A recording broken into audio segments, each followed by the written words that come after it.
Iran झुकने को तैयार, अमेरिका से नए परमाणु समझौते के संकेत। सऊदी पाक परमाणु खबरों से मिडिल ईस्ट में बढ़ी नई चिंता।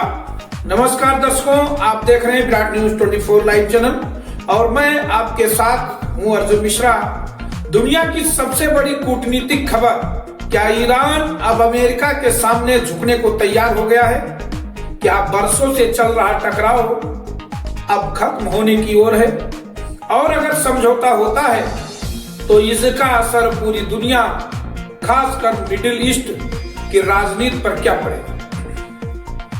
दरअसल ईरान और अमेरिका के बीच लंबे समय से परमाणु कार्यक्रम को लेकर तनाव चल रहा है। अमेरिका लगातार आरोप लगा रहा है कि ईरान परमाणु बम बनाने की दिशा में काम कर रहा है, जबकि ईरान बार बार कहता रहा है कि उसका कार्यक्रम पूरी तरह शांतिपूर्ण है और वो सिर्फ ऊर्जा जरूरतों के लिए यूरेनियम संवर्धन कर रहा है। ईरान का यह भी कहना है कि परमाणु हथियार बनाना इस्लाम में हराम है, लेकिन अब हालात बदलते दिखाई दे रहे हैं। ईरान के ऊपर विदेश मंत्री माजिद तख्त रवाची ने संकेत दिए हैं कि बातचीत सकारात्मक दिशा में बढ़ रही है। ओमान में अप्रत्यक्ष वार्ता के बाद अब अगली बड़ी बैठक स्विट्जरलैंड के जिनेवा में होने वाली है। ईरान का कहना है कि अगर अमेरिका ईमानदारी दिखाता है और प्रतिबंधों में राहत देता है तो समझौतों की राह आसान हो सकती है। असल में ईरान पर लगे प्रतिबंधों ने उसकी अर्थव्यवस्था की कमर तोड़ दी है। तेल निर्यात में भारी गिरावट आई है, मुद्रा का अवमूल्यन हुआ है, महंगाई आसमान छू रही है और आम जनता बेरोजगारी व महंगाई से परेशान है। दवाइयों और मेडिकल उपकरणों की कमी तक की खबरें सामने आई हैं। हाल के महीनों में देश भर में विरोध प्रदर्शन भी हुए, जिसने सरकार पर दबाव और बढ़ा दिया है। अमेरिका की सबसे बड़ी मांग ये रही है कि ईरान अपने उच्च स्तर के यूरेनियम भंडार को खत्म करे और भविष्य में संवर्धन को सीमित रखे। बताया जा रहा है कि संभावित समझौते में ईरान यूरेनियम संवर्धन को लगभग 3.67% तक सीमित कर सकता है, जो परमाणु ऊर्जा के लिए पर्याप्त होता है, लेकिन हथियार बनाने के लिए नहीं। अगर ये समझौता हो जाता है तो ईरान के लिए बड़ी आर्थिक राहत मिल सकती है और प्रतिबंध हटने से उसका तेल फिर वैश्विक बाजार में खुले तौर पर बिक सकेगा।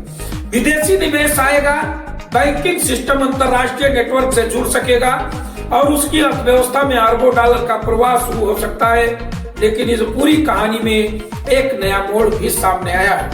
मीडिया रिपोर्ट्स में दावा किया जा रहा है कि सऊदी अरब और पाकिस्तान के बीच परमाणु सहयोग को लेकर चर्चाएं हुई। हालांकि इन खबरों की आधिकारिक पुष्टि नहीं हुई है, लेकिन अगर क्षेत्र में परमाणु संतुलन बदलता है तो ईरान की रणनीति भी बदल सकती है, क्योंकि सऊदी अरब और ईरान लंबे समय से क्षेत्रीय प्रतिद्वंदी रहे हैं। विशेषज्ञों का मानना है कि ईरान इस समय दो बड़े दबावों के बीच में है। एक तरफ आर्थिक संकट और जनता का गुस्सा और दूसरी तरफ अमेरिका और उसके सहयोगियों की सैन्य चेतावनी। अमेरिका पहले ही साफ कर चुका है कि अगर समझौता नहीं हुआ तो सैन्य विकल्प भी खुला है। वहीं ईरान ने भी जवाबी कार्रवाई की चेतावनी दी है, लेकिन सच ये है कि लंबे युद्ध की स्थिति में उसकी आर्थिक और सैन्य क्षमता सीमित मानी जाती है। मिडिल ईस्ट में अमेरिका के कई सैन्य ठिकाने हैं और अगर कोई बड़ा टकराव होता है तो उसमें इजराइल, सऊदी अरब और अन्य क्षेत्रीय देश भी शामिल हो सकते हैं। यही कारण है कि फिलहाल ईरान की ओर से नरम रुख दिखाई दे रहा है। अब पूरी दुनिया की नजर जिनेवा में होने वाली बातचीत पर है।